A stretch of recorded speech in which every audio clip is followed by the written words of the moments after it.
শুভ সকাল আমার প্রিয় পরিবার, তোমরা সকলে কেমন আছো? যাই হোক সকলে খুব ভালো এবং সুস্থ রয়েছো। আমিও মোটামুটি ভালো রয়েছি, অতটা ভালো নই।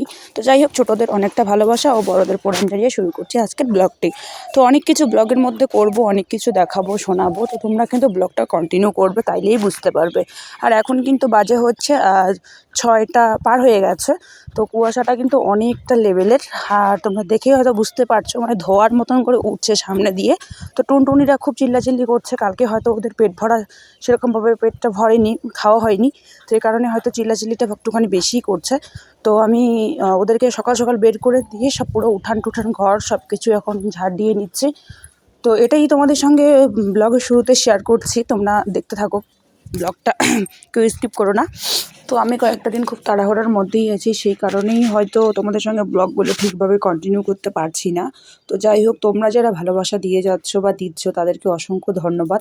এরকম করেই আমার পাশে থেকো। আর এতটাই এখন ঠান্ডা পড়ে গেছে, যার কারণে সংসারে সমস্ত রকম কাজবাজ করতে করতে এমনই শরীরটা মানে পাথরের মতন হয়ে যাচ্ছে যে কিছু আর নাড়াচাড়া করারও ইচ্ছে নেই বা কিছু করারও ইচ্ছে থাকে না। তখন মনে হয় কি একটুখানি শুয়ে পড়লেই বোধহয় ভালো হয়। সারাদিন কাজকর্মগুলো মানে করার পর ফোনটা যে একটুখানি এডিট করবো ফোনটা নিয়ে, সেইটুকু আর ইচ্ছে করে না। একবারে ব্ল্যাঙ্কেট মুড়ি দিয়ে শুয়ে পড়ি, ওই দিকে কিন্তু সময়টা চলে যায়, কখন যে ঘুমিয়ে যাই নিজেও টের পাই না। এই কারণে ভিডিওগুলো এডিট করা হচ্ছে না, আর ভিডিওগুলো তোমাদের সঙ্গে শেয়ার করাও হচ্ছে না। যতটুকু পারছি তাড়াহুড়ো করে শেয়ার করে তোমাদের সঙ্গে মানে এডিট করে তোমাদের সঙ্গে শেয়ার করছি। আর আমি তো সেরকম ভিডিওতে কোনো ফিল্টার ব্যবহার করি না, তোমরা অনেকেই জানো। আর আমি সেরকম ভিডিওটাও এডিট করি না, অত এডিট ফেডিট আমার পছন্দ না। যেরকম আমি রিয়েলিটি সেরকমটাই আমি পছন্দ করি। তো একটা কথা হচ্ছে যেটা প্রত্যেক দিনই আমার রুটিন এটা। কোনো দিন হয়তো তোমাদের সঙ্গে শেয়ার করা হয়, কোনো দিন হয়তো হয় না। আমি কিন্তু সকালে উঠে ঘরে যে মনে করো পরিষ্কার বাসনপত্রগুলো থাকে সেগুলোও কিন্তু আমি সকালে উঠে মেজে নেই, এবং যেগুলো পরিষ্কার করতে লাগে সেগুলো তো করি, কিন্তু যেগুলো আর রাত্রেবেলায় পরিষ্কার করা থাকে আমি কিন্তু সেগুলো আরেকবার করে সকালে পরিষ্কার করে নেই। কারণ হচ্ছে আমার জানি না এই অভ্যাসটা আমার কেন, তবে হচ্ছে আমার না কেন জানি ওরকমভাবে যদি রাতের ভাড়া করা যদি পরিষ্কার করা থাকে, ওই ভাড়া করাটা যদি আমি সকালবেলা না মেজে যদি ওই ভাড়া করাতে কিছু খাই, জানি না কেন এতটা ঘৃণা লাগে, আমি নিজেও জানি না। হয়তো অনেকেই আবার এতে মন্তব্য করবে, করার কিছু নেই, এটা আমার অভ্যাস। তো এর জন্যই আমার প্রত্যেকদিন এতগুলো করে থাল ভাড়া বের হয়। তারপরে টুনটুনিরা দেখো অত্যাচার, মানে এই সিঁড়ি ওই সিঁড়ি, বস্তা ফেলছে, বিছানায় উঠছে, গিয়ে টেবিলে উঠছে, মানে জঘন্যতম ওদের অত্যাচার। তো এগুলো এখন গুটিয়ে মুটিয়ে একটুখানি রেখে দেই। আর আমি চাটা যে করেছিলাম জানি না কীভাবে চাটা পুরো টেবিলের মধ্যে একবারে পড়ে গেছে। তো চলো সুতি ন্যাকড়াটা দিয়ে একটুখানি সফট করে নিই, পরিষ্কার করে নিই। আর ইদানিং আমার কাছে এরকমই হচ্ছে, হাত থেকে যা জিনিসেই পাচ্ছি তা জিনিসেই পড়ে যাচ্ছে বেশিরভাগই। তো এরকমটা যে কেন হচ্ছে জানি না, আমি তো ইচ্ছে করে করছি না, কিন্তু পুরো চাটাই আমার নষ্ট হয়ে গেল। এবার আবার চা বানাতে হবে। তোমাদের দাদাভাই ইদানিং ডাক্তার দেখাচ্ছে, অনেক কিছুই খাওয়া বন্ধ, আটা ময়দা বাইরের জিনিস, তারপরে মশলা ঝাল, দুধ, চা দুধ সব কিছুই খাওয়া যেহেতু ওর বন্ধ হয়ে গেছে। তো তার কারণে আমি আর আমাদের বাড়িতে অ্যাকচুয়ালি চাটা সকালবেলা যখনই চা বানাই না কেন একটু বেশিই বানাতে হয়, কারণ 3জন 4জন তো লেগেই থাকে কন্টিনিউ। তারপরে বাবাকে চা দিলাম, বাবাকে চা দেওয়ার পরে আরও এক জেঠু শ্বশুর আছে তাকে চা দিলাম, তারপরে জেঠু শাশুড়ি এসেছে তাকে চা দিলাম, দেওয়ার পরে আবার চা বসিয়ে দিলাম, আরও একজন এসেছে। তো এতজনের কথা বলছি, তারা যদি কোনোদিন ভিডিওটা দেখে হয়তো খারাপ পাবে, এর জন্য আর বলছি না। তো ওদেরকে চা দিচ্ছি আর আমি আমার জন্য রেডি করে নিয়েছি। আর বাইরে কিন্তু পাখিটাকে একবারে দল বেঁধে বসে পড়েছে, ওদেরকেও খেতে দিতে হবে, প্রত্যেক দিনে আমার একটা রুটিন। আর এদিকে দেখো আমি দুধ গরম করতে বসিয়েছি, পুরো দুধটাই পড়ে গেছে, ওভেনের একবারে নিচ দিয়ে ভর্তি হয়ে গেছে, এই দেখো বন্যা বয়ে গেছে।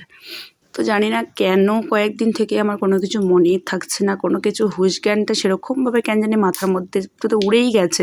সত্যি কথা বলতে যেদিন থেকে তো আমাদের দাদা ভাইয়ের একটু সমস্যা হয়েছে, মানে শরীরটা ভীষণ খারাপ হয়ে পড়েছে, সেদিন থেকেই কোনো কাজে মন টন কিছুই বসছে না, তার মধ্যে কাজকর্ম সেরকমভাবে হাতেই আসছে না, করতেই ইচ্ছে করছে না। যতদিন পর্যন্ত না রিপোর্টটা ভালো আসছে ততদিন পর্যন্ত টেনশন থেকেই যাচ্ছে। অন্য একটা ব্লগে তোমাদের ক্লিয়ার করে বলবো। আর এখন আমি লাপা শাক রান্না করেছি, তার সাথে আলু ভাজি করেছি, আর এখানে হচ্ছে ব্রোকলি, মটরশুঁটি, গাজর, টমেটো, তারপরে হচ্ছে পেঁয়াজ কলি, আলু সব কিছু দিয়ে একটা চটচটি বানিয়েছি, মাছ রয়েছে, তারপর হচ্ছে এদিকে তো ভাত রয়েইছে। তো চলো সব কিছু ঢাকা টাকা দিয়ে টিয়ে সুন্দর করে রেখে দিই। বাবা খাবে, তোমাদের দাদাভাই ডাক্তারের কাছে গেছে, আসবে খাবে, তারপরে আমি খাবো, কারণ একা একা এরকমভাবে খেতে একদমই ভালো লাগে না। তো পুরো রান্নাঘরটা এলোমেলো হয়ে আছে, এটার উপর গুছিয়ে নেব। আর কড়াইটা সবজি নামার পরে কড়াইটা এখনও পরিষ্কার করা হয়নি, তাই মানে পরিষ্কার করে নেব। আর এই আমার ছোট্ট রান্নাঘরটা খুবই অগোছালো হয়ে আছে। তারপর বাড়ির কাজবাজ করে মেয়েকে নিয়ে চলে গেলাম আমার ওই বাড়িতে, মানে ওই বাড়ি বলতে আমার জেঠি শাশুড়ির বাড়িতে।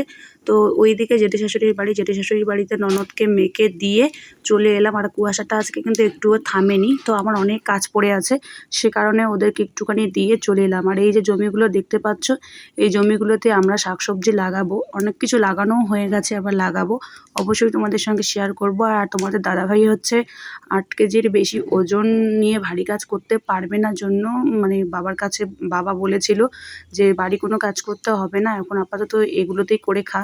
তো সে কারণে কৃষিকাজের মধ্যে নেমে পড়েছে তোমাদের দাদাভাই। তো কী সমস্যা হয়েছে, কেন হয়েছে, অবশ্যই সবটাই বলবো। মানে দুঃখ আমার কপালে একবারে জুড়ে দিয়েছে।